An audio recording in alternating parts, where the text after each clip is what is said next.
ನಮಸ್ಕಾರ, ಶುಭೋದಯ, ಶುಭ ಮುಂಜಾನೆ ಪ್ರೀತಿಯ ವಿದ್ಯಾರ್ಥಿಗಳಿಗೆ, ಶಾಲಾ ಶಿಕ್ಷಕರಿಗೆ ಹಾಗೂ ಶಾಲಾ ಸಿಬ್ಬಂದಿ ವರ್ಗದವ್ರಿಗೆ ನಿಮ್ಮೆಲ್ಲರಿಗೂ ವಿದ್ಯಾಶಕ್ತಿಯ ವಿಜ್ಞಾನದ ತರಗತಿಗೆ ಆತ್ಮೀಯವಾದಂತಹ ಸ್ವಾಗತ ಕೋರ್ತಾ ಇರೋದು ನಾನು ನಿಮ್ಮ ವಿಜ್ಞಾನದ ಶಿಕ್ಷಕಿ ಅಶ್ವಿತಾ ಮಲ್ನಾಡ್.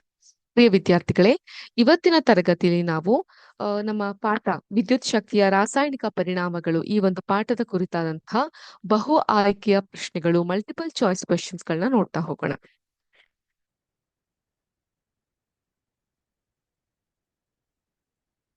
ಸುಮಾರು 5 ಪ್ರಶ್ನೆಗಳನ್ನ ನಾನು ಇಲ್ಲಿ ಕೇಳಿದ್ದೀನಿ. ಬಹಳ ಚಿಕ್ಕದಾದಂತಹ ಪಾಠ ಇದು, ಬಟ್ ಬಹಳ ಮುಖ್ಯವಾದಂತಹ ಪಾಠ ಕೂಡ ಹೌದು ಇದು.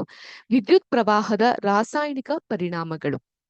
ಸೊ ಈ ಒಂದು ಪಾಠದಲ್ಲಿ ಈ ಒಂದು 5 ಪ್ರಶ್ನೆಯನ್ನ ಕಲ್ತಾಗ ಇಡೀ ಪಾಠವನ್ನ ನೀವು ರಿವೈಸ್ ಮಾಡಕ್ ಆಗದೆ ಹೋಗ್ಬಹುದು, ಆದರೆ ಬಹಳ ಮುಖ್ಯವಾದಂತಹ ವಿಷಯಗಳನ್ನ ಕಲ್ತಂಗ ಆಗತ್ತೆ. ಓಕೆ, ಸೊ ಹಾಗಾದ್ರೆ ಲೆಟ್ಸ್ ಟೇಕ್ ದ ಟೆಸ್ಟ್. ಈ ಕೆಳಗಿನವುಗಳಲ್ಲಿ ಯಾವುದು ವಿದ್ಯುತ್ನ ಉತ್ತಮ ವಾಹಕ ಅಲ್ಲ? Which of the following below is not a good conductor of electricity? ಅಲ್ಲ ಅನ್ನೋದು ಹೇಳ್ತಾ ಇದೀನಿ ಅಂದ್ರೆ ಯಾವುದು ಉತ್ತಮ ವಾಹಕ ಅಲ್ಲ ಅಂತ. ಆಪ್ಷನ್ ಎ ನಿಂಬೆ ರಸ, option B vinegar, option C ನಲ್ಲಿ ನೀರು, ಆಪ್ಷನ್ ಡಿ ಹಾಲು. ಇವುಗಳಲ್ಲಿ ಯಾವುದು ಉತ್ತಮ ವಾಹಕ ಅಲ್ಲ ಅನ್ನೋದು ನಮ್ಮ ಪ್ರಶ್ನೆ ಆಗಿದೆ. ಸೊ ಇವುಗಳಲ್ಲಿ ಯಾವುದು ಉತ್ತಮ ಇರಬಹುದು ಅಂತ ಫಸ್ಟ್ ನೋಡ್ತಾ ಹೋದಾಗ ನಮ್ಗೆ ಆನ್ಸರ್ ಸಿಗ್ತಾ ಹೋಗುತ್ತೆ. ಓಕೆ, ಸೊ ಈ ಕೆಳಗಿನವುಗಳಲ್ಲಿ ಯಾವುದು ವಿದ್ಯುತ್ನ ಉತ್ತಮ ವಾಹಕ ಅಲ್ಲ? ಸೊ ಮೊದಲನೇದಾಗಿ ನಿಂಬೆ ರಸ ಉತ್ತಮ ವಾಹಕನ ಹೌದಾ ಇಲ್ವಾ? ಹೌದು, ನಿಂಬೆ ರಸ it's a good conductor of electricity. ಹಾಗೇನೆ ವಿನೆಗರು ಉತ್ತಮ ವಾಹಕನ ಅಲ್ವಾ? ವಿನೆಗರ್ ಬಂದು ದುರ್ಬಲ ವಾಹಕ. ಸೊ ಇದು ಸರಿಯಾದಂತಹ ಉತ್ತರವಾಗಿರುತ್ತೆ, ಇದು ದುರ್ಬಲ ವಾಹಕ. ಅದೇ ರೀತಿ ನಲ್ಲಿ ನೀರು ಸಹ ಉತ್ತಮ ವಾಹಕವಾಗುತ್ತೆ.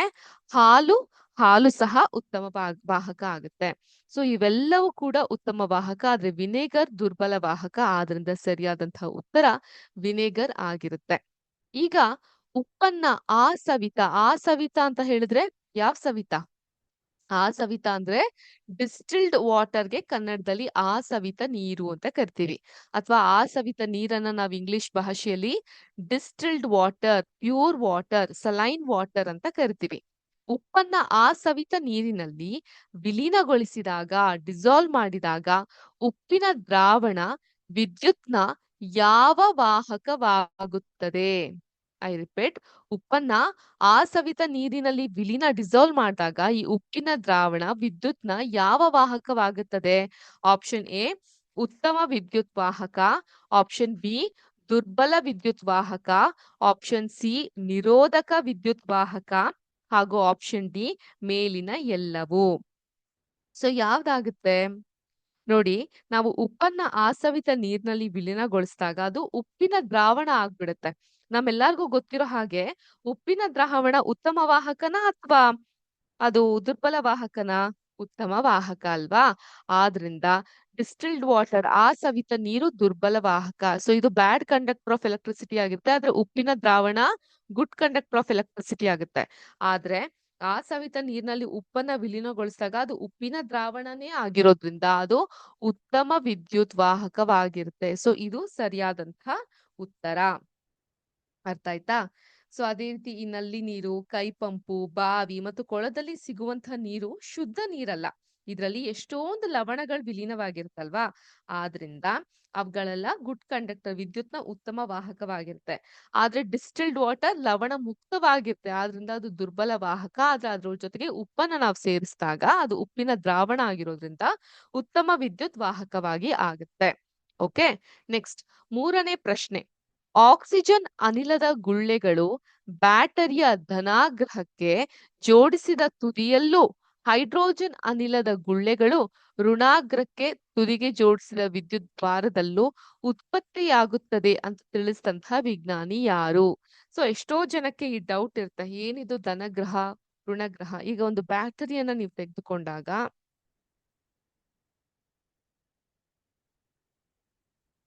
ಹೀಗಿದೆ ಅಂದಾಗ ಒಂದ್ ಕಡೆ ಪ್ಲಸ್ ಇರುತ್ತೆ, ಇನ್ನೊಂದ್ ಕಡೆ ಮೈನಸ್ ಇರುತ್ತೆ. ಈ ಪ್ಲಸ್ ಇರೋದಕ್ಕೆ ನಾವು ಧನಾಗ್ರಹ ಅಂತೀವಿ, ಇದು ಋಣಾಗ್ರ ಅಂತ ಕರಿತೀವಿ. ಧನಾಗ್ರ ಋಣಾಗ್ರ ಈ ರೀತಿಯಾಗಿ ಇರುತ್ತೆ.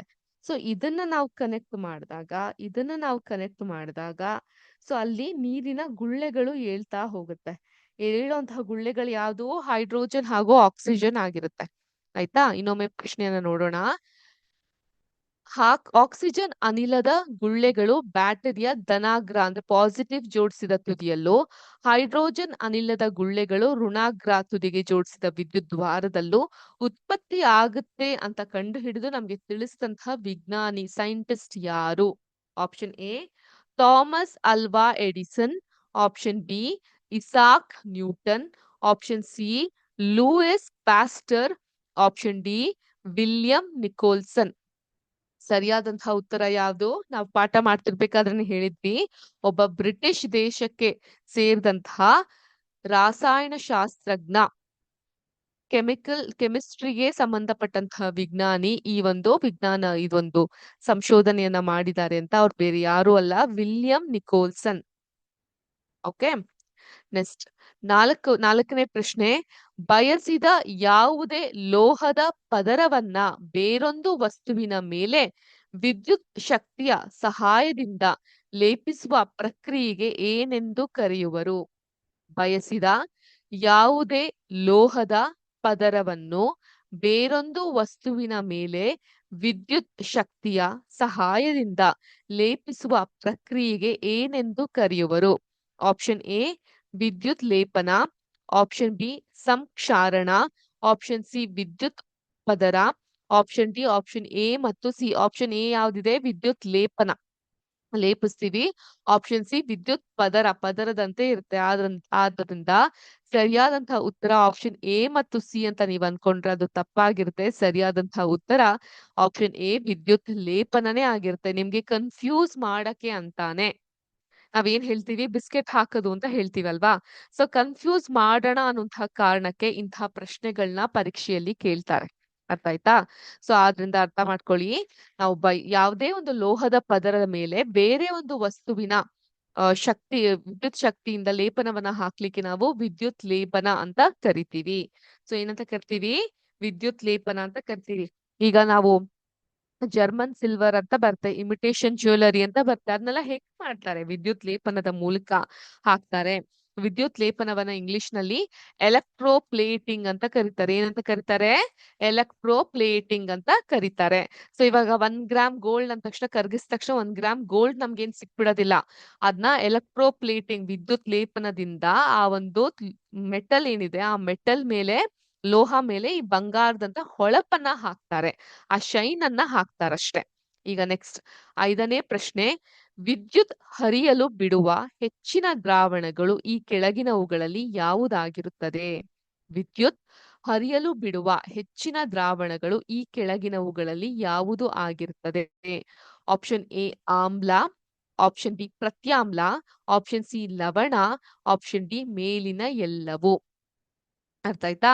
ಸೊ ಯಾವ್ದು ವಿದ್ಯುತ್ ಹರಿಯಲು ಬಿಡುವ ಹೆಚ್ಚಿನ ದ್ರಾವಣ ಈ ಕೆಳಗಿನಲ್ಲಿ ಯಾವ್ದಾಗಿರುತ್ತೆ? ಆಗ್ಲೇ ಹೇಳ್ದೆ, ಪಂಪ್ ಸೆಟ್ ನೀರು, ನಲ್ಲಿ ನೀರು, ಬಾವಿ ನೀರು, ಅದ್ರಲ್ಲಿ ವಿದ್ಯುತ್ನ ಉತ್ತಮ ವಾಹಕವಾಗಿರುತ್ತೆ. ಯಾಕೆ ಅಂದ್ರೆ ಅವುಗಳು ಅಲ್ಲಿ ಲವಣಗಳಿರುತ್ತೆ, ಆಮ್ಲೀಯವಾಗಿರುತ್ತೆ, ಕ್ಷಾರೀಯವಾಗಿರುತ್ತೆ. ಸೊ ಸರಿಯಾದಂತಹ ಉತ್ತರ ಮೇಲಿನ ಎಲ್ಲವೂ ಕೂಡ ಆಗಿದೆ. ಬಿಕಾಸ್ ಇವೆಲ್ಲವೂ ಇದ್ರೆ, ಆಮ್ಲ ಅಸಿಡಿಕ್, ನಾನ್ ಅಸಿಡಿಕ್, ಲವಣ ಇವೆಲ್ಲ ಇದ್ರೆ ಮಾತ್ರ ವಿದ್ಯುತ್ ಅದ್ರ ಮೂಲಕ ಹರಿಯಲು ಸಾಧ್ಯ ಆಗುತ್ತೆ. ಇವುಗಳೆಲ್ಲ ಬೇಕಾಗುತ್ತೆ. ಇವಿಲ್ಲ ಅಂದ್ರೆ ಏನಾಗುತ್ತೆ? ಅದು ಡಿಸ್ಟಿಲ್ಡ್ ಆಗಿರುತ್ತೆ ಅಲ್ವಾ? ಸೊ ಆದ್ರಿಂದ ಇವೆಲ್ಲವೂ ಕೂಡ ಬೇಕಾಗಿರುತ್ತೆ. ಸೊ ಈ 5 ಪ್ರಶ್ನೆಗಳ ಮೂಲಕ ಈ ಒಂದು ಪಾಠಕ್ಕೆ ಸಂಬಂಧಪಟ್ಟಂತಹ ವಿಷಯಗಳನ್ನ ನಿಮ್ಮೊಟ್ಟಿಗೆ ಹಂಚ್ಕೊಳ್ಳುವಂತಹ ಪ್ರಯತ್ನ ಮಾಡಿದ್ವಿ. ನಿಮ್ಗಿದು ಅರ್ಥ ಆಯ್ತು ಅಂತ ನಾನು ಭಾವಿಸ್ತೀನಿ. ಅರ್ಥ ಆಯ್ತಾ ಎಲ್ಲಾರ್ಗೂ? ಈಗ ನೆಕ್ಸ್ಟ್ ನಮ್ ಕ್ಲಾಸ್ ಕಡೆಗೆ ಗಮನ ಹರಿಸೋಣವಾ? ಓಕೆ. ಸೊ ಇವತ್ತಿನ ಕ್ಲಾಸ್ ಏನ್ರ ಬಗ್ಗೆ ನಾವು ಮಾಡ್ತಾ ಇದ್ವಿ? ಯಾವ ಪಾಠ ಮಾಡ್ತಾ ಇದ್ವಿ ನಾವು?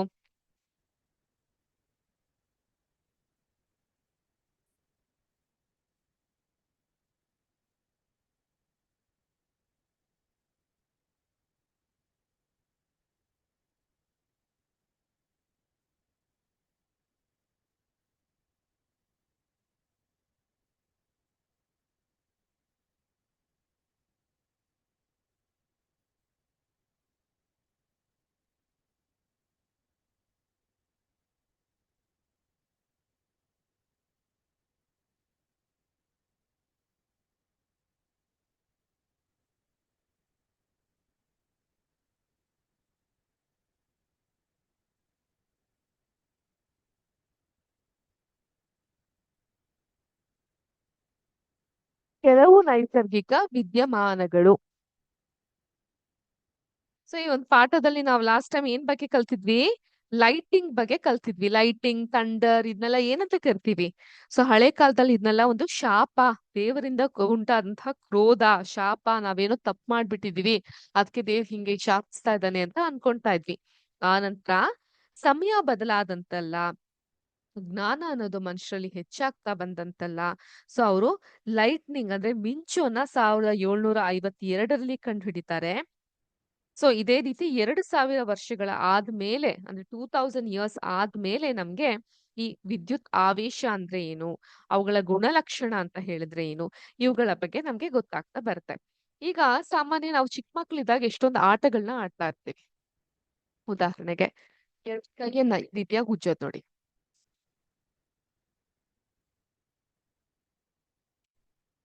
ಬಿಸಿ ಆಗುತ್ತಾ ಕೈಯೆಲ್ಲ? ಹಿಂಗ್ ಮುಟ್ದಾಗ ಬಿಸಿ ಆಗುತ್ತಾ? ಯಾರಾದ್ರೂ ನಮ್ಮನ್ನು ಮುಟ್ಟಿದ ತಕ್ಷಣ ಕರೆಂಟ್ ಪಾಸ್ ಆದಂಗ ಆಗುತ್ತೆ ಅಲ್ವಾ? ಅನುಭವ ಆಗಿದ್ಯಾ? ಸಡನ್ ಆಗಿ ನೀವ್ ಯಾವ್ದೋ ಒಂದು ವಸ್ತುವನ್ನ ಮುಟ್ಟಿದ್ರೆ ಸಡನ್ ಆಗಿ ಕರೆಂಟ್ ಪಾಸ್ ಆದಂಗ ಆಗ್ಬಿಡುತ್ತೆ. ಸ್ಟೀಲ್ ಪಾತ್ರೆನ ಮುಟ್ಟಿದಾಗ ಹಂಗ ಆಗುತ್ತೆ, ಯಾವ್ದೋ ಒಬ್ಬ ವ್ಯಕ್ತಿಯನ್ನ ಮುಟ್ಟಿದಾಗ ಹಂಗ ಆಗುತ್ತೆ. ಅಥವಾ ನಾವೆಲ್ಲ ಚಿಕ್ಕವರಿದ್ದಾಗ ಈ ಸ್ಕೇಲ್ ಬರೋದಲ್ವಾ ಜಾಮಿಟ್ರಿ ಬಾಕ್ಸ್ ಅಲ್ಲಿ, ಆ ಸ್ಕೇಲ್ ಅನ್ನ ತಲೆಗೆ ಎಣ್ಣೆ ಹಾಕಿರ್ತೀವಿ, ತಲೆ ಚೆನ್ನಾಗಿ ಉಜ್ಬಿಟ್ಟು ಇಲ್ಲಿ ಕೆಳಗಡೆ ಪೇಪರ್ ಪೀಸ್ ನ ಹಾಕಿ ಹಿಂಗಿಟ್ರೆ ಆ ಸ್ಕೇಲ್ಗೆ ಆ ಪೇಪರ್ ಗಳೆಲ್ಲ ಅಂಟ್ಕೊಳೋದು, ಇಂಥ ಆಟಗಳನ್ನ ಆಡ್ತಾ ಇದ್ವಿ. ಅಥವಾ ಈ ರೀಫಿಲ್ ಗಳು ಏನಿರುತ್ತೆ ಅದನ್ನ ಈ ಒಂದು ಕವರ್ನ ಹಾಕಿ ಚೆನ್ನಾಗಿ ಉಜ್ಜಿ ಮತ್ತೆ ಈ ಪ್ಲಾಸ್ಟಿಕ್ ಬಾಚಣಿಗೆ ಏನಿರುತ್ತೆ ಅದನ್ನ ಒಣಗಿದ ಕೂದನ್ನ ಚೆನ್ನಾಗಿ ಉಜ್ಜಿದಾಗ ಏನಾಗುತ್ತೆ, ಒಂದ್ ರೀತಿಯಾದಂತ ಫ್ರಿಕ್ಷನ್, ಘರ್ಷಣೆ ಅನ್ನೋದು ಶುರುವಾಗುತ್ತೆ. ಅದನ್ನ ನಾವು ಚಾರ್ಜ್ಡ್ ಆಗಿದೆ ಅಂತ ಕರಿತೀವಿ, ಅಥವಾ ಆವೇಶ ಭರಿತವಾಗಿದೆ ಅಂತ ಕರಿತೀವಿ. ನೋಡಿ, ನಾವು ಬಾಲ್ಯದಲ್ಲಿ ಆಡಿದ ಆಟಗಳೆಲ್ಲವೂ ಕೂಡ ವಿಜ್ಞಾನಕ್ಕೆ ಸಂಬಂಧಿಸಿದ್ದು. ಅದ್ರ ಹಿಂದೆ ಒಂದು ಹಿನ್ನೆಲೆ ಅನ್ನೋದಿದೆ ಅಂತ ಕೇಳೋದೇ ಒಂದು ರೋಚಕವಾಗಿರುತ್ತೆ ಅಲ್ವಾ?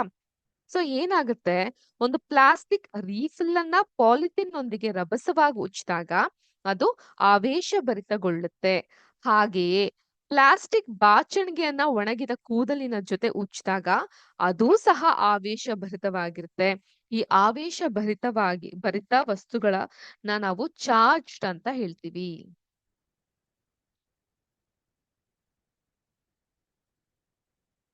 ಚಾರ್ಜ್ಡ್ ಅಂತ ಕರಿತೀವಿ. ರೀಫಿಲ್ ಮತ್ತು ಪ್ಲಾಸ್ಟಿಕ್ ಬಾಚಣಿಗೆಯನ್ನ ಆವೇಶಭರಿತಗೊಳಿಸುವ ಪಾಲಿಥಿನ್ ಹಾಗೂ ಕೂದಲು ಸಹ ಆವೇಶಭರಿತಗೊಳ್ಳುತ್ತವೆ. ನಿಮ್ಗೆ ತಿಳಿದಿರೋ ಕೆಲವು ವಸ್ತುಗಳನ್ನ ಭರಿತಗೊಳಿಸಲು ಪ್ರಯತ್ನಿಸಿ ಅಂತ ಒಂದಿಷ್ಟು ಚಟುವಟಿಕೆಯನ್ನ ಕೊಟ್ಟಿದ್ದಾರೆ. ಸೊ ನಾನು ಆ ಚಟುವಟಿಕೆ ಕಡೆಗೆ ಹೋಗಲ್ಲ, ದಯವಿಟ್ಟು ನೀವು ಇದನ್ನ ಪ್ರಯತ್ನಿಸಿ ನೋಡಬಹುದು. ಸೊ ಏನಾಗುತ್ತೆ, ಒಂದು ಆವೇಶ ಭರಿತ ಬಲೂನ್ ಮತ್ತೊಂದು ಆವೇಶ ಭರಿತ ಬಲೂನ್ ವಿಕರ್ಷಿಸುತ್ತೆ. ಸೊ ಸೈನ್ಸ್ ಅಲ್ಲಿ, ವಿಜ್ಞಾನದಲ್ಲಿ 2 ಕಾನ್ಸೆಪ್ಟ್ ಇದೆ.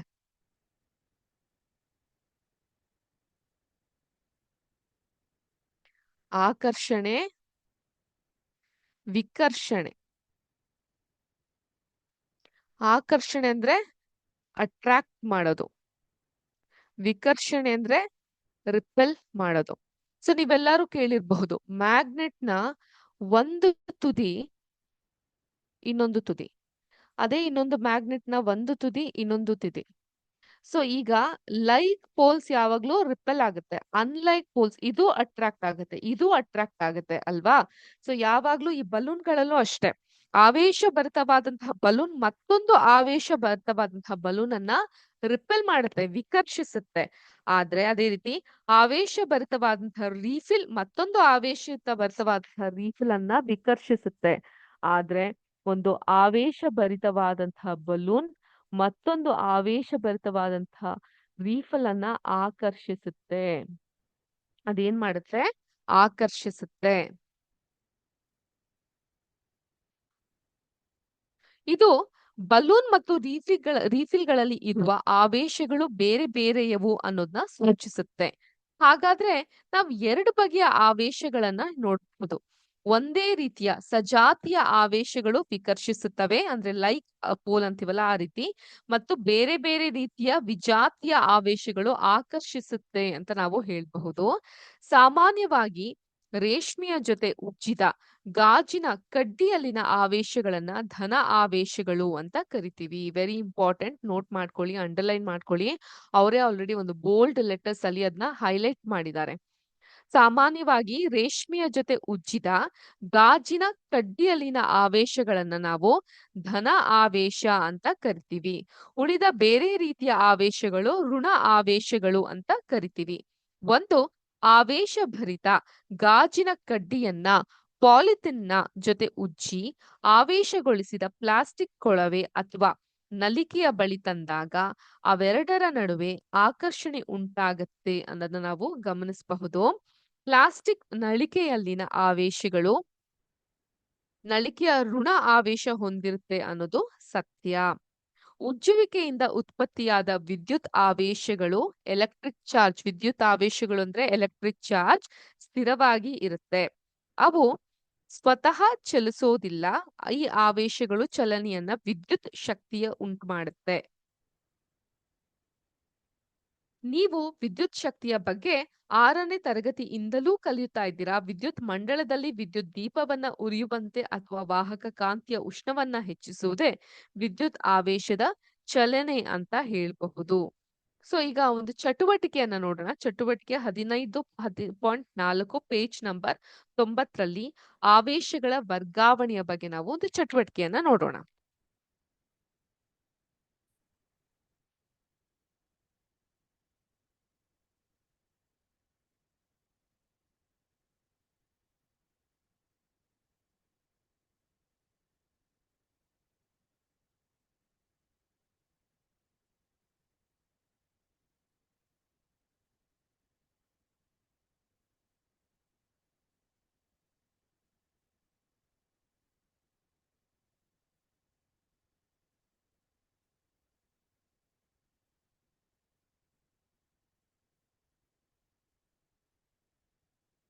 ಖಾಲಿ ಇರುವ ಒಂದು ಜಾಮ್ ಬಾಟಲ್ ಅನ್ನ ತೆಗೆದುಕೊಳ್ಳಿ. ಡಬ್ಬಿಯ ಬಾಯಿಗಿಂತ ಸ್ವಲ್ಪ ದೊಡ್ಡದಾದ ಒಂದು ಕಾಗದದ ಹಲಗೆಯನ್ನ ತೆಗೆದುಕೊಳ್ಳಿ. ಅದರಲ್ಲಿ ಒಂದು ಲೋಹದ ಪೇಪರ್ ಕ್ಲಿಪ್ ಒಳ ಹೋಗುವಂತೆ ರಂಧ್ರ ಮಾಡಿ. ಸೊ ಏನ್ ಮಾಡ್ಬೇಕು, ಈಗ ನಿಮ್ಮ ಟೆಕ್ಸ್ಟ್ ಬುಕ್ ನಲ್ಲೇ ತೋರಿಸಿರೋ ಹಾಗೆ ಒಂದು ಜಾರ್ ಅನ್ನ ತೆಕ್ಕೊಂಡಿದ್ದಾರೆ, ಒಂದು ಜಾಮ್ ಬಾಕ್ಸ್ ಅನ್ನ ತೆಕ್ಕೊಂಡಿದ್ದಾರೆ. ಹೀಗೆ ಇದ್ರ ಮೇಲೆ ಒಂದು ಕೆಜಿ ಕಾರ್ಡ್ಬೋರ್ಡ್ ಅನ್ನ ಈ ರೀತಿಯಾಗಿ ಮುಚ್ಚಿದ್ದಾರೆ. ಆಯ್ತಾ? ಈಗ ಒಂದು ಲೋಹದ ಪೇಪರ್ ಕ್ಲಿಪ್ ಒಳಗೆ ಹೋಗುವಂತೆ, ಕ್ಲಿಪ್ ಒಂದು ಒಳಗೆ ಹೋಗೋ ಹಾಗೆ ನೀವು ನೋಡ್ಕೊಬೇಕಾಗತ್ತೆ.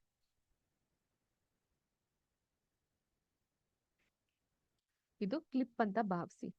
ಲೋಹದ ಮೆಟಲ್ನ ಒಂದು ಪೇಪರ್ ಕ್ಲಿಪ್ ಒಳ ಹೋಗುವಂತೆ ರಂಧ್ರ ಮಾಡಿ. 4 ಸೆಂಟಿಮೀಟರ್ ಇಂಟು 1 ಸೆಂಟಿಮೀಟರ್ ಅಳೆಯ 2 ಅಲ್ಯೂಮಿನಿಯಂ ಹಾಳೆಗಳನ್ನ ಕತ್ತರಿಸಿಕೊಳ್ಳಿ ಮತ್ತು ಚಿತ್ರದಲ್ಲಿ ತೋರಿಸಿರುವಂತೆ ಕಾಗದ ಕ್ಲಿಪ್ಗೆ ತೂಗು ಹಾಕಿರಿ. ಸೊ ಇದೆ ಈ ರೀತಿಯಾಗಿ ಆ ಅಲ್ಯೂಮಿನಿಯಂ ಹಾಳೆಯನ್ನ ತೂಗು ಹಾಕ್ಬೇಕಾಗತ್ತೆ. ರಟ್ಟಿಗೆ ಲಂಬವಾಗಿರುವಂತೆ ಪೇಪರ್ ಕ್ಲಿಪ್ ಅನ್ನು ರಂಧ್ರದೊಳಗೆ ತೂರಿಸಿರಿ. ಇಲ್ಲಿ ಲಂಬವಾಗಿದೆ ಅಂದ್ರೆ ಸ್ಟ್ರೈಟ್ ಆಗಿ ಅದು ಉದ್ದವಾಗಿದೆ. ಒಂದು ರೀಫಿಲ್ ಅನ್ನ ಆವೇಶಭರಿತಗೊಳಿಸಿ. ಭರಿತಗೊಳಿಸೋದು ಹೇಗೆ? ಚೆನ್ನಾಗಿ ಉಜ್ಜೋದ್ರಿಂದ ಪೇಪರ್ ಕ್ಲಿಪ್ ನ ಒಂದು ತುದಿಗೆ ಸ್ಪರ್ಶಿಸಿ. ಏನಾಗುತ್ತೆ ಅನ್ನೋದನ್ನ ಗಮನಿಸಿ. ಅಲ್ಯೂಮಿನಿಯಂ ಹಾಳೆಯ ಪಟ್ಟಿಯ ಮೇಲೆ ಏನಾದ್ರೂ ಪರಿಣಾಮ ಆಗುವುದೇ? ಅವು ಆಕರ್ಷಿಸುತ್ತವೆಯೇ ಅಥವಾ ವಿಕರ್ಷಿಸುತ್ತವೆಯೇ? ಈಗ ಬೇರೆ ಬೇರೆ ಆವೇಶಭರಿತ ವಸ್ತುಗಳಿಂದ ಪೇಪರ್ ಕ್ಲಿಪ್ ನ ತುದಿಯನ್ನ ಸ್ಪರ್ಶಿಸಿ. ಹಾಳೆಯ ಪಟ್ಟಿಗಳು ಎಲ್ಲಾ ಸನ್ನಿವೇಶದಲ್ಲೂ ಒಂದೇ ರೀತಿ ವರ್ತಿಸ್ತಾ ಇದೆಯಾ? ಈ ಉಪಕರಣಗಳನ್ನು ವಸ್ತುಗಳು ಆವೇಶಭರಿತವಾಗಿವೆಯೇ ಅಥವಾ ಇಲ್ಲವೇ ಎಂದು ಪರೀಕ್ಷಿಸಲು ಬಳಸಬಹುದು. ಹಾಳೆಯ ಪಟ್ಟಿಗಳು ವಿಕರ್ಷಿಸಲು ಕಾರಣ ಏನು ಅಂತನೂ ವಿವರಿಸಬಹುದು. ಈಗ ಅಲ್ಯೂಮಿನಿಯಂ ಹಾಳೆಯ ಪಟ್ಟಿಗಳು ಆವೇಶಭರಿತ ರೀಫಿಲ್ ನಿಂದ ಒಂದೇ ರೀತಿಯ ಆವೇಶಗಳನ್ನ ಪೇಪರ್ ಕ್ಲಿಪ್ ಮೂಲಕ ಪಡೆಯುತ್ತದೆ. ಈಗ ಲೋಹದ ವಿದ್ಯುತ್ ಶಕ್ತಿಯು ಉತ್ತಮ ವಾಹಕಗಳು ಅಂತ ನಮ್ಗೆ ನೆನ್ಪಿರ್ಬೇಕಾಗುತ್ತೆ. ಸೊ ಈ ಮೆಟಲ್ ಬಂದ್ ಏನು? ಉತ್ತಮ ವಾಹಕ, ಗುಡ್ ಕಂಡಕ್ಟರ್ ಆಫ್ ಎಲೆಕ್ಟ್ರಿಸಿಟಿ ಅಲ್ವಾ? ಒಂದೇ ರೀತಿಯ ಆವೇಶಗಳನ್ನ ಪಡೆದು ಪಟ್ಟಿಗಳು ವಿಕರ್ಷಿಸಿ ದೂರ ತಳ್ಳಲ್ಪಟ್ಟು ತೆರೆದುಕೊಳ್ಳುತ್ತೆ. ವಸ್ತುಗಳು ಆವೇಶಭರಿತವಾಗಿ ಇದೆಯೋ ಅಥವಾ ಇಲ್ಲವೋ ಎಂಬುದನ್ನ ತಿಳಿಯಲು ಈ ರೀತಿಯ ಉಪಕರಣಗಳನ್ನ ಬಳಸಲಾಗುವುದು. ಈ ಉಪಕರಣಕ್ಕೆ ವಿದ್ಯುತ್ ದರ್ಶಕ ಅಂತ ಕರಿತೀವಿ. ನಾವೇನಂತ ಕರಿತೀವಿ? ವಿದ್ಯುತ್ ದರ್ಶಕ.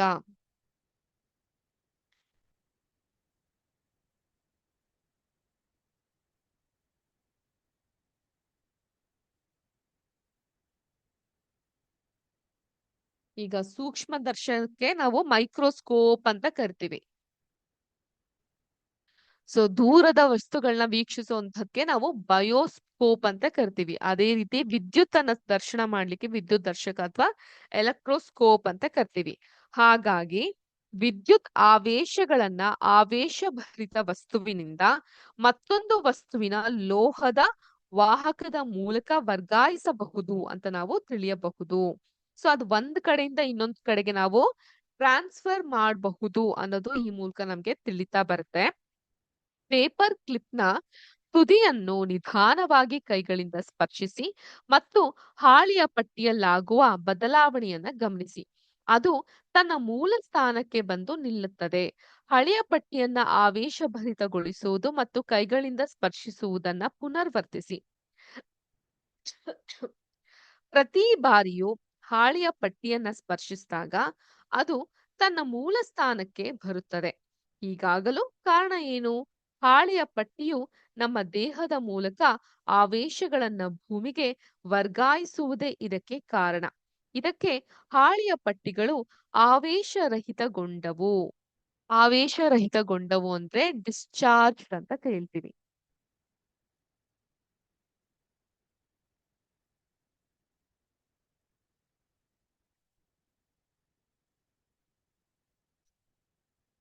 ಆವೇಶಭರಿತ ವಸ್ತುವಿನಿಂದ ಆವೇಶವನ್ನ ಭೂಮಿಗೆ ವರ್ಗಾಯಿಸುವ ಕ್ರಿಯೆಗೆ ಭೂಸಂಪರ್ಕ ಅಥವಾ ಅರ್ಥಿಂಗ್ ಅಂತ ನಾವು ಕರಿತೀವಿ.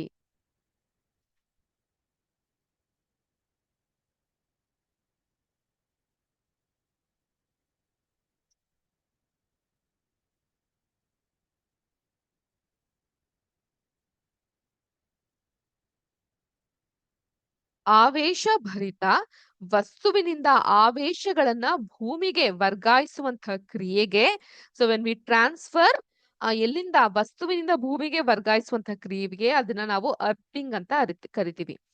ಕಟ್ಟಡಗಳಲ್ಲಿ ವಿದ್ಯುತ್ ಶಕ್ತಿಯ ಸೋರುವಿಕೆಯಿಂದ ಉಂಟಾಗುವಂತಹ ವಿದ್ಯುತ್ ಅವಘಡಗಳಿಂದ ನಮ್ಮನ್ನ ರಕ್ಷಿಸಲು ಭೂ ಸಂಪರ್ಕಿಸುವಿಕೆಯನ್ನ ಕಲ್ಪಿಸಿರುತ್ತಾರೆ. ಅರ್ಥ ಆಯ್ತಾ? ಸೊ ಇದ್ರ ಬಗ್ಗೆ ಒಂದು ಪುಟ್ಟ ಸಿಮ್ಯುಲೇಷನ್ ಒಂದು ಭಾಗವನ್ನ ತೋರಿಸ್ತೀನಿ. ಮುಂದಿನ ಕ್ಲಾಸ್ ನಲ್ಲಿ ಅದ್ರ ಡೀಟೇಲ್ಡ್ ಎಕ್ಸ್ಪ್ಲನೇಷನ್ ನಾನು ನಿಮ್ಗೆ ತೋರಿಸ್ತಾ ಹೋಗ್ತೀನಿ.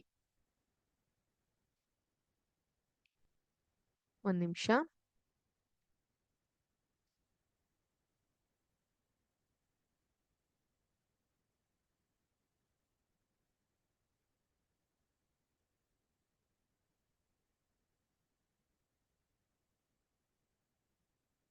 ಓಕೆ, ನನ್ನ ಸ್ಕ್ರೀನ್ ನಿಮ್ಮೆಲ್ಲರಿಗೂ ಕಾಣಿಸ್ತಾ ಇದೆ ಅಂತ ಭಾವಿಸ್ತೀನಿ. ಇಲ್ಲಿ ನೋಡಿ, ಈ ವ್ಯಕ್ತಿಯ ಕೈಯನ್ನ ಹೀಗೆ ತಿರುಗಿಸ್ತಾರೆ. ಯಾವುದೇ ಆವೇಶ ಅನ್ನೋದು ಕ್ರಿಯೇಟ್ ಆಗೋದಿಲ್ಲ. ಅದೇ ಕಾಲನ್ನ ಹಿಮ್ಮುಖವಾಗಿ ಹೀಗ್ ಮಾಡ್ತಾರೆ. ಸೊ ಇಲ್ಲಿ ವಿದ್ಯುತ್ ಆವೇಶ ಎಲೆಕ್ಟ್ರಾನ್ಗಳು ಏನಿದೆ ಅದನ್ನ ನೀವು ಕಾಣ್ತಾ ಹೋಗಬಹುದು ಈ ರೀತಿಯಾಗಿ. ಅದ್ ಏನಾಗುತ್ತೆ, ಇನ್ನೊಂದ್ ಸ್ವಲ್ಪ ಫ್ರಿಕ್ಷನ್ ಕೊಡ್ತೀನಿ, ಸ್ವಲ್ಪ ಜೋರಾಗಿ ಅಲ್ಗಾಡಿಸ್ತೀನಿ. ನೋಡಿದ್ರಾ? ಸೊ ನಿಮ್ಗೆ ಅರ್ಥ ಆಗುತ್ತೆ, ಯಾವ್ದಾದ್ರು ಒಂದು ವಸ್ತುವನ್ನ ನೀವು ಫ್ರಿಕ್ಷನ್ ಇಂದ ಬಳಸಿದ ತಕ್ಷಣ ನಿಮ್ಗೆ ಒಂದು ಶಾಕ್ ಹೊಡೆದಂತಹ ಅನುಭವ ಆಗುತ್ತೆ.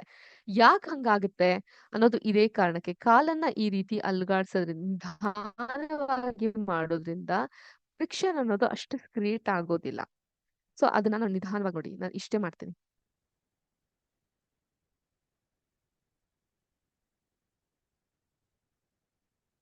ಅಲ್ಲೇ ತಟಸ್ಥವಾಗಿ ನಿಂತ್ಬಿಟ್ಟಿರುತ್ತೆ ಯಾವ್ದು ಎಲೆಕ್ಟ್ರಾನ್ ಅನ್ನೋಂಥದ್ದು. ಅದನ್ನ ಇನ್ನೊಂದ್ ಸ್ವಲ್ಪ ಹೀಗ್ ನಿಧಾನವಾಗಿ ಮಾಡ್ತೀನಿ. ನೋಡಿದ್ರಾ?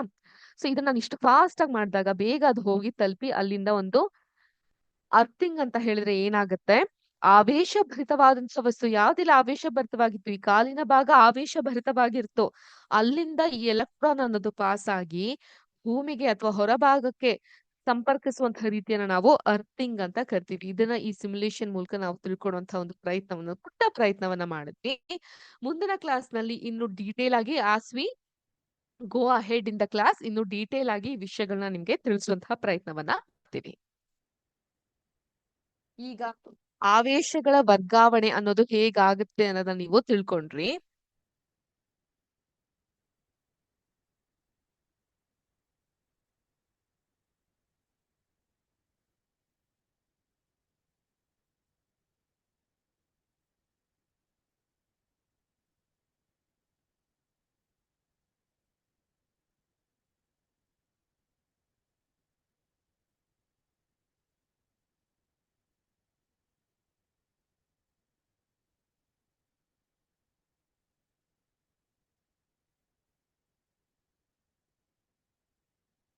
ಮಿಂಚಿನ ಕಥೆ ಏನು ಅನ್ನೋದನ್ನ ಕೇಳೋಣ.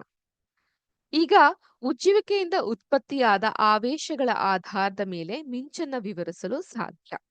ಈಗ ಗುಡುಗು ಸಹಿತ ಮಳೆ ಆಗ್ತಾ ಇದೆ ಅಂತ ಅನ್ಕೊಳ್ಳಿ. ಜೋರಾಗಿ ಮಳೆ ಬರ್ತಾ ಇದೆ. ಗುಡುಗಾಗುತ್ತೆ. ಏನ್ ಹೇಳ್ತೀವಿ ಮನೇಲಿ? ಫಸ್ಟ್ ಟಿವಿ ಆಫ್ ಮಾಡ್ಬಿಡು. ಎಲೆಕ್ಟ್ರಾನಿಕ್ ಉಪಕರಣಗಳು ಏನೇನಿದೆ, ಫ್ರಿಡ್ಜ್ ಏನಿದೆ, ಮಿಷಿನ್ ಏನ್ ಓಡ್ತಾ ಇದೆ, ಐರನ್ ಬಾಕ್ಸ್ ಏನ್ ಹೀಟಿಗೆ ಹಾಕಿದ್ರ, ಎಲ್ಲಾ ಆಫ್ ಮಾಡ್ಬಿಡು ಅಂತ ಮನೇಲಿ ಕೇಳ್ತಾ ಇರ್ತೀವಿ. ಹೌದಾ ಇಲ್ವಾ? ಈಗ ಥಂಡರ್ ಸ್ಟಾರ್ಮ್ ಅಂತ ಹೇಳ್ತೀವಿ. ಅಂದ್ರೆ ಗುಡುಗು ಸಹಿತವಾದಂತಹ ಮಳೆ ಬರುವಂತಹ ಸಮಯದಲ್ಲಿ ಗಾಳಿ ಪ್ರವಾಹವು ಮೇಲ್ಮುಖವಾಗಿ ಹಾಗೂ ನೀರಿನ ಹನಿಗಳು ಕೆಳಮುಖವಾಗಿ ಚಲಿಸುತ್ತೆ. ಸೊ ಇದನ್ ಗಾಳಿ ಅನ್ಕೊಂಡ್ರೆ ನೀವು ಮೇಲ್ಮುಖವಾಗಿ ಅಪ್ಪರ್ ಡೈರೆಕ್ಷನ್ ಅಲ್ಲಿ ಸಾಗುತ್ತೆ. ಹಾಗೆ ಮಳೆ ಹನಿಗಳು ಲೋವರ್ ಡೈರೆಕ್ಷನ್ ಅಲ್ಲಿ ಸಾಗುತ್ತೆ. ಈ ರೀತಿಯಾಗಿ ಇವುಗಳ ಸಾಗುವಿಕೆ ಅನ್ನೋದನ್ನ ನಾವು ಕಾಣ್ತಾ ಹೋಗ್ಬೋದು. ಈ ಕ್ಷಿಪ್ರ ಅಂದ್ರೆ ವಿಗರಸ್ ಚಲನೆಯು ಆವೇಶಗಳನ್ನ ಬೇರ್ಪಡಿಸುತ್ತದೆ. ಇಲ್ಲಿ ಸ್ಪ್ಲಿಟ್ ಆಗೋ ಹಾಗೆ ಮಾಡುತ್ತೆ. ನೀರು ಕೆಳಮುಖವಾಗಿ ಹರಿತಾ ಇದೆ, ಮಳೆ ಹನಿ. ಗಾಳಿ ಮೇಲ್ಮುಖವಾಗಿ ಹಾರ್ತಾ ಇದೆ. ಸೊ ಇಲ್ಲಿ ಆವೇಶ ಅನ್ನೋದು ಏನಾಗಿರುತ್ತೆ? ಅದು ಸ್ಪ್ಲಿಟ್ ಆಗಿರುತ್ತೆ.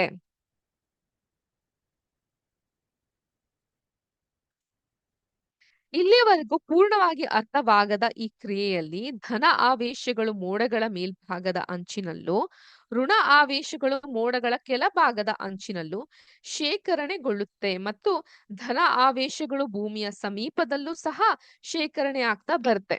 ಈಗ ಶೇಖರಣೆಯಾದ ಆವೇಶಗಳ ಪರಿಮಾಣವು ಅತಿ ಹೆಚ್ಚಾದಂತೆ ಗಾಳಿಯು ಸಾಮಾನ್ಯವಾಗಿ ವಿದ್ಯುತ್ ಆವಾಹದಂತೆ ವರ್ತಿಸುವ ಕಾರಣ ಆವೇಶಗಳು ಚಲನೆಗೆ ಪ್ರತಿರೋಧವನ್ನ ಒಡ್ಡೋದಿಲ್ಲ. ಋಣ ಮತ್ತು ಧನ ಆವೇಶಗಳು ಒಟ್ಟಿಗೆ ಸೇರಿ ಅತಿ ಪ್ರಕಾಶಮಾನವಾದ ಬೆಳಕಿನ ಗೆರೆಗಳು ಅಂದ್ರೆ ಸ್ಟ್ರೀಕ್ಸ್ ಮತ್ತು ಶಬ್ದವನ್ನ ಉಂಟು ಮಾಡುತ್ತೆ. ಈ ಗೆರೆಗಳೇ ಮಿಂಚಾಗಿ ಗೋಚರಿಸುತ್ತೆ. ಈ ಕ್ರಿಯೆಯನ್ನ ನಾವು ವಿದ್ಯುತ್ ಆವೇಶಗಳ ವಿಸರ್ಜನೆ ಅಂತ ಕರಿತೀವಿ. ಸೊ ಈ ರೀತಿಯ ಟೆಕ್ಸ್ಟ್ ಬುಕ್ ಅಲ್ಲಿ ಪೇಜ್ ನಂಬರ್ 92ರಲ್ಲಿ ನಿಮ್ಗೊಂದು ಚಿತ್ರ ತೋರಿಸಿದ್ದಾರೆ. ಹೇಗೆ ಈ ಆವೇಶಗಳು ಧನ ಆವೇಶಗಳಾಗಿರುತ್ತೆ, ಪ್ಲಸ್ ಪ್ಲಸ್ ಪ್ಲಸ್ ಆಗಿರುತ್ತೆ. ಅದೇ ರೀತಿ ಕೆಳಭಾಗಕ್ಕೆ ಬಂದಾಗ ಮೈನಸ್ ಮೈನಸ್ ಮೈನಸ್ ಆಗಿರುತ್ತೆ. ಈ ಪ್ಲಸ್ ಮೈನಸ್ ಸೇರಿ ಕೆಳಗೆ ಪ್ಲಸ್ ಅನ್ನೋದು ಶುರುವಾಗಿರುತ್ತೆ ವಿತ್ ಸ್ಟ್ರೀಕ್ಸ್. ಈ ರೀತಿ ಸ್ಟ್ರೀಕ್ಸ್ ಗಳಿರುತ್ತೆ. ಆ ಸ್ಟ್ರೀಕ್ಸ್ ನ ನಾವ್ ಏನಂತ ಹೇಳ್ತೀವಿ? ಲೈಟ್ನಿಂಗ್ ಅಂತ ಕರಿತೀವಿ ಅಥವಾ ಮಿಂಚು ಅಂತ ಕರಿತೀವಿ. ಈಗ ಭೂಕಂಪದಿಂದ ಜೀವ ಮತ್ತು ಸಂಪತ್ತಿನ ಮೇಲೆ ಉಂಟಾಗುವ ದೊಡ್ಡ ಪ್ರಮಾಣದ ಹಾನಿಗಳ ಬಗ್ಗೆ ನಿಮ್ಮ ಪೋಷಕರ ಬಳಿ ಕೇಳಿ ತಿಳಿಯಿರಿ. ದಿನಪತ್ರಿಕೆಗಳು ಮತ್ತು ನಿಯತಕಾಲಿಕೆಗಳಿಂದ ಭೂಕಂಪದಿಂದ ನಾಗರಿಕರು ಅನುಭವಿಸಿದ ತೊಂದರೆಗಳ ಬಗ್ಗೆ ಚಿತ್ರಪಟಗಳನ್ನು ಸಂಗ್ರಹಿಸಿ ವರದಿ ಸಿದ್ಧಪಡಿಸಿ. ವಿದ್ಯುತ್ ಆವೇಶಗಳ ವಿಸರ್ಜನಾ ಕ್ರಿಯೆಯು ಎರಡು ಅಥವಾ ಹೆಚ್ಚು ಮೋಡಗಳ ನಡುವೆ ಅಥವಾ ಮೋಡ ಮತ್ತು ಭೂಮಿಯ ನಡುವೆ ಉಂಟಾಗುತ್ತೆ.